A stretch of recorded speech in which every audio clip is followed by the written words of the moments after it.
Matt and Mark and I are here at Lakeforest Mall, or what's about to no longer be Lakeforest Mall. As of tomorrow, they're closing their doors forever. So we're here right in the center of it now. Anyone who grew up in this area probably remembers this place.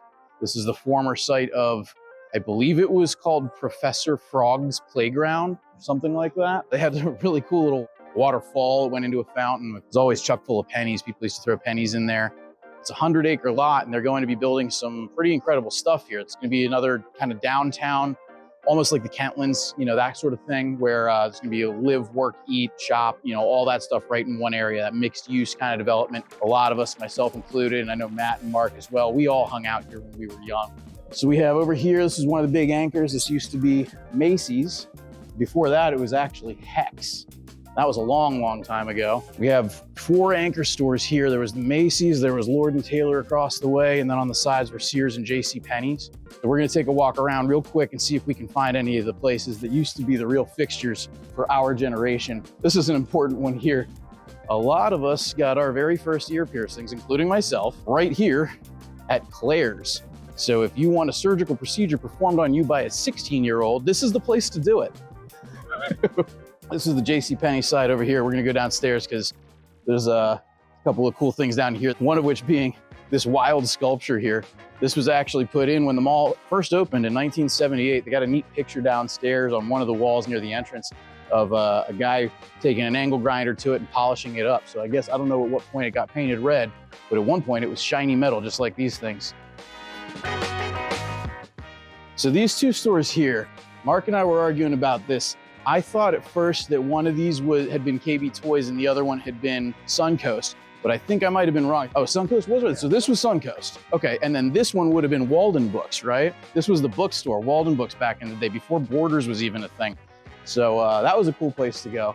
I always liked the bookstore. I was a big nerd. And down here, this was the new playground. If you're a big aviation nerd like me, you might be able to point out that this is a fairly reasonable simulacrum of a Dolphin helicopter, which Maryland State Police haven't used in many years. They've moved on to Augusta Westlands. But back in the day when we were growing up, this was the noisy helicopter that Trooper 1, Trooper 2 were flying around over our heads. Of course, back behind us here, we had the Orange Julius and the Auntie Anne's pretzel. Those were some pretty prominent fixtures. But again, personally, I was a Cinnabon guy. That's on the other side of the mall. So let's go check out that side.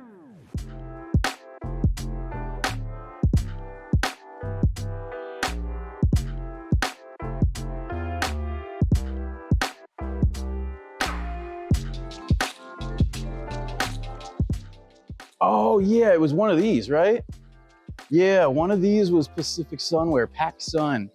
That was another one if you wanted a nice fat bead necklace. This was Brookstone, that's right. Brookstone was right here. So here's another one of these cool sculpture things. I don't know what the story is with all these. I always thought they were kind of neat. Also, this is one of my favorite parts. When I was a kid, my mom always used to yell at me for doing this. She can't yell at me now. I'm a grown up and I can stand on this.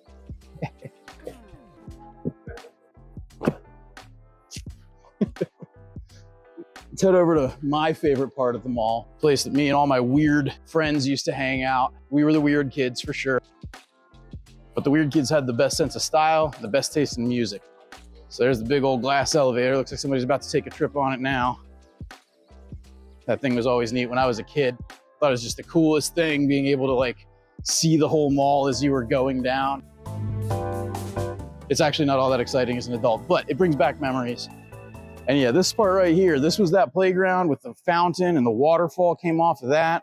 And the whole thing, now they've got these weird different color tiles here, but the whole thing used to be this color, used to be this weird kind of textured, I've been calling it pebblecrete. I don't know what it actually is, but it hurts like hell if you fall on it. I remember that part distinctly.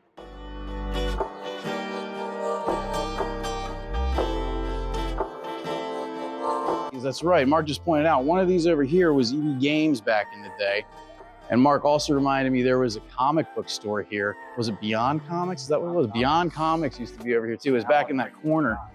But right over here, us weird kids, we used to have to find a ride all the way out to Columbia Mall to find one of these places.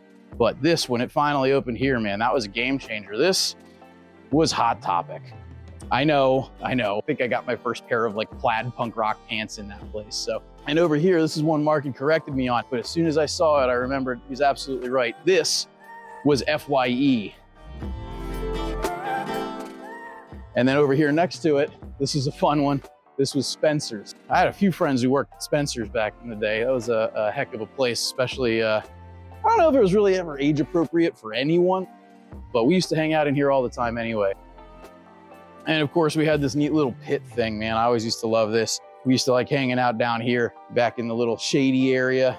It's where the bad kids hung out, you know. You'd hit Cinnabon, you'd do a little bit of shopping at Hot Topic and Spencer's or whatever, and then you come bring your Cinnabon out here. Oh my God, you're right. Yes, that's right. I remember we were talking about this earlier. This was Cartoon Cuts. And I think I might have even gotten my very first haircut here. So that was Cartoon Cuts once upon a time. And then over here, right on the other side, is the most important part to me because I've always had a pretty gnarly sweet tooth, but this was Cinnabon. This was absolute like Michelin star cuisine for a teenager who hung out at a shopping mall.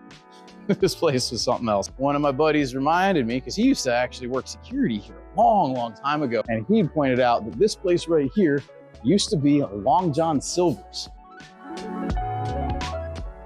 And then of course we had the food court here. This was put in 2000, and before that, and I'd completely forgotten about this until I looked it up a little while ago, but before that, this was actually a movie theater. This was the Cineplex Odeon Lakeforest. When the place first opened, this is before my time, but when the place first opened, this was actually an indoor ice skating rink.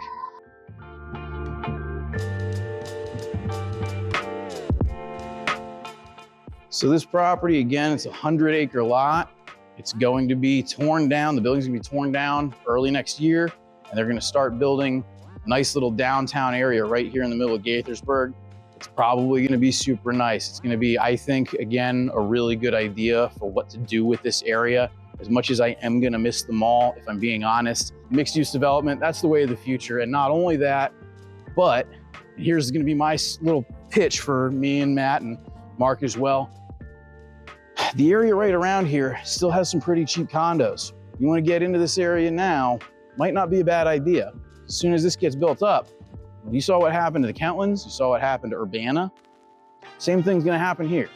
That's what they're working towards. It's a good idea. If y'all didn't get a chance, go back and look, both either on my page or on Matt's page, or you can check out the KR group page for both of us, and you can look and see the video that we did on that $1 million townhouse a little while ago right across from Rio.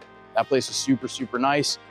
There's probably gonna be stuff of that caliber being built in this area in the not too distant future. Or at the very least, there's going to be the luxury townhome developments, there's going to be new condos, and there's gonna be places where you can just walk downstairs out of your apartment, walk outside, and then go grab something to eat, go do some shopping, maybe walk across the street to wherever it is that you're working. It'll all be right there in that same area. That mixed use stuff is gonna be absolutely top notch. It's an even better idea to get in on the ground floor if you can. Sold a condo right over there just a couple of years ago for $140,000.